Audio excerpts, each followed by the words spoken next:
Selamat petang saudaraku semua, selamat hari Sabtu. Sebelum kita mengakhiri hari Sabtu ini, marilah kita bersatu di dalam doa. Mari kita berdoa. Ya Tuhan, pada petang hari ini kami rindu dikuatkan dan ditenangkan oleh sabda-Mu yang kudus. Mampukanlah kami untuk membuka diri agar sabda itu merasuk hingga relung jiwa kami. Di dalam nama Tuhan Yesus Kristus kami mohon. Amin.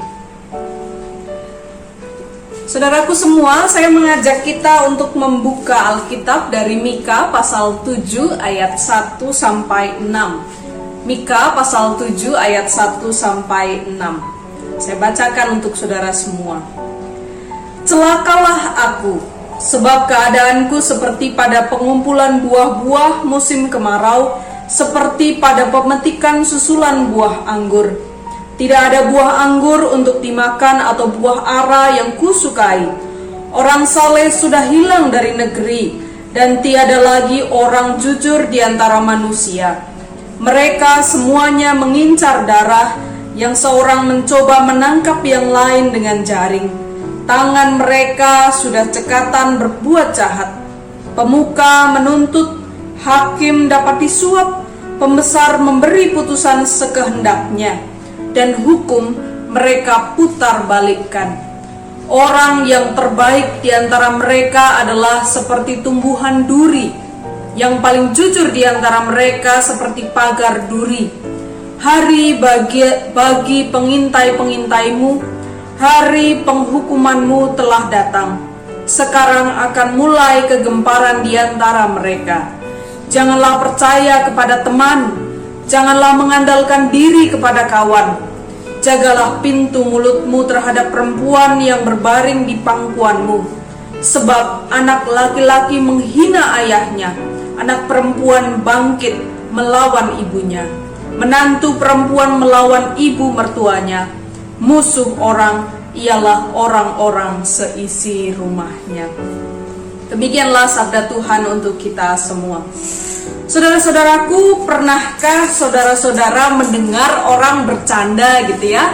Atau tidak bercanda tapi juga marah sambil mengatakan, gak ada akhlak lu. Pernah ya? Entah itukah di sinetron atau saudara sendiri mengatakan seperti itu, gak ada akhlak lu gitu ya. Pertanyaannya adalah sebenarnya apa yang dimaksud dengan akhlak? Dan mengapa memiliki atau menjaga akhlak menjadi sesuatu yang penting bagi kita semua? Nah, mari kita belajar dari perikop kita yang tadi judulnya adalah kemerosotan akhlak Israel. Saudara, akhlak berasal dari bahasa Arab yaitu khuluq, yang berarti perangai, tingkah laku, atau tabiat. Nah, perikop yang baru saja kita baca ini menggambarkan betapa umat Israel tidak dapat menjaga akhlaknya sebagai umat Allah, hingga tidak ada satupun orang yang bisa dipercaya pada masa itu. Nah, dari bacaan yang tadi kita baca dari kitab Mika pasal 6 itu, kita dapat belajar 3 hal dari perikop ini. Yang pertama, menjaga akhlak adalah panggilan bagi setiap orang Kristen.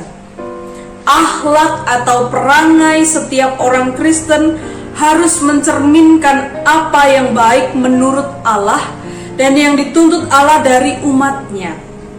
Itu berarti setiap orang Kristen apapun profesinya dipanggil untuk berlaku adil, berbelas kasihan, atau bermurah hati kepada sesamanya dan hidup taat sebagai orang yang rendah hati di hadapan Allah. Itu yang pertama, akhlak adalah panggilan setiap orang Kristen. Yang kedua, orang Kristen perlu menjaga akhlaknya dimanapun ia berada, baik saat berada di dalam rumah bersama anggota keluarga maupun di luar rumah bersama dengan orang lain. Orang Kristen perlu, bahkan harus menjaga akhlak atau perangainya supaya tetap sesuai dengan apa yang baik di mata Allah dan yang dituntut Allah darinya. Dengan akhlak atau perangai yang baik, dimanapun orang Kristen, ia akan menjadi orang yang dapat dipercaya. Dimanapun orang Kristen harus menjaga akhlaknya. Yang ketiga, orang Kristen perlu menjaga akhlaknya dalam situasi apapun. Ketika kesalehan, kejujuran sudah menjadi barang langka dalam hidup ini, orang Kristen harus tetap menjadi orang yang saleh dan jujur. Saat orang Kristen dikelilingi oleh orang-orang yang terbiasa berbuat curang, orang-orang yang terbiasa berbuat jahat, ia tetap harus menjadi orang yang menebar kebaikan. Allah memanggil setiap kita, setiap orang Kristen, untuk menjaga akhlaknya sebagai umat yang percaya kepada Allah. Orang Kristen perlu belajar dari pengalaman umat Israel yang tidak dapat menjaga akhlaknya dengan baik, sehingga Allah menghukum mereka. Saat dimanapun, dalam kondisi apapun, akhlak kita sebagai orang Kristen harus tetap terjaga sesuai dengan apa yang baik di mata Allah dan yang dituntutnya dari kita. Amin. Kita berdoa. Ya Tuhan, petang ini kami merenungkan segala perangai atau akhlak yang kami miliki. Kami menyadari bahwa seringkali kebaikan, kesalehan, kemurah hatian kami terjadi karena kami ingin dilihat baik oleh orang lain, bukan baik di mata Tuhan sendiri. Kami mohon ampun dan tolonglah kami untuk memperbaiki panggilan kami dalam menjaga akhlak perangai kami yang baik. Ya Tuhan, pada malam hari ini sebelum kami beristirahat, kami terus mengingat saudara-saudara kami dengan rupa-rupa pergumulan di dalam hidupnya. Tuhan, kiranya Engkau berkenan mendengar dalam doa mereka. Kami beriman bahwa apapun pergumulan yang kami atau saudara kami hadapi, Tuhan tak pernah sekali-kali meninggalkan. Dan biarlah kami boleh merasakan kehangatan kasih sayang Tuhan sendiri.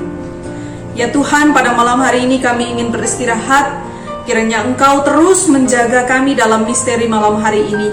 Peliharalah kami hingga esok pagi ya Tuhan, agar esok kami boleh menyambut hari pemberian-Mu dengan semangat dan optimis. Di dalam nama Tuhan Yesus kami berdoa. Amin. Selamat beristirahat. Tuhan menyertai kita.